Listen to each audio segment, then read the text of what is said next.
इसलिए आज हमारे साथ हमारे स्टूडियो में मौजूद हैं हमारे गेस्ट अखिल भारतीय बलाई समाज के राष्ट्रीय अध्यक्ष मनोज परमार जी, जिनसे हम बात करेंगे दलितों पर हो रहे अत्याचार के बारे में, उन सब मुद्दों पर कि किस तरह इस समाज को पिछड़ा वर्ग से आगे लाया जा सकता है। नमस्कार मनोज जी। नमस्ते। मैं हूं कनुप्रिया सत्तन और आप देख रहे हैं आगाज इंडिया। मनोज जी, सबसे अहम सवाल, क्योंकि जब मैंने पहला ही शब्द बोला दलित, तो सबसे पहला जो शब्द दलित के बाद दिमाग में आता है वो है पिछड़ा।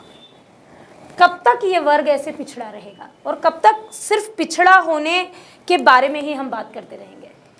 यह वर्तमान सरकार के हाल अंडरस्टैंडिंग में रहता है। वर्तमान सरकार चाहे तो दलितों के उत्थान और उन्नति के लिए कार्य कर सकती है, किंतु न जाने क्यों कोई सी भी सरकार हो, दलितों के हितों में कार्य करने की उपेक्षा की जाती है।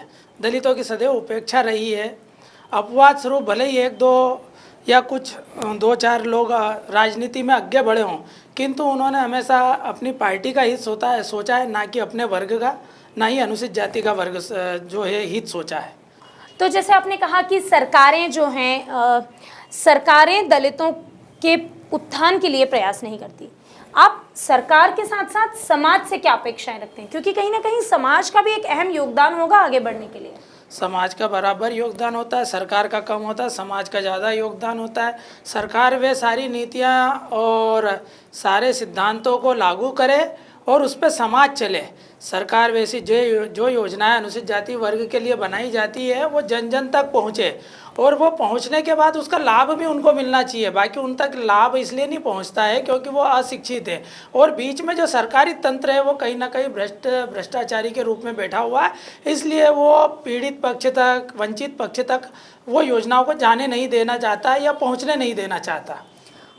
समाज के उत्थान के लिए ऐसे क्या चीज़ हैं, ऐसे क्या प्रयास हैं जो अभी आप कर रहे हैं? आपको लगता है कि ये करेंगे तो शायद समाज विकास की ओर अग्रसर होगा? सबसे पहला मंत्र तो बाबा साहब अम्बेडकर जी ने दिया था, शिक्षित बनो, संगठित रहो और संघर्ष करो। क्योंकि कलम ही एकमात्र ऐसा हथियार है जो वर्तमान में लोकतंत्र में आपके सारे हक और अधिकार दिला सकता है। इसलिए शिक्षा प्रणाली सुगम और सरल हो और सस्ती हो वंचित तबके के लिए, ऐसा प्रयास सरकार का होना चाहिए। समाज को भी इस दिशा की ओर देखना चाहिए और कार्य करना चाहिए। मनोज जी, अभी आपने कहा था कि जो सरकारें हैं कहीं ना कहीं वो भ्रष्ट तंत्र की ओर, वो उनमें एक ऐसा भ्रष्ट तंत्र होता है जिसकी वजह से जो समाज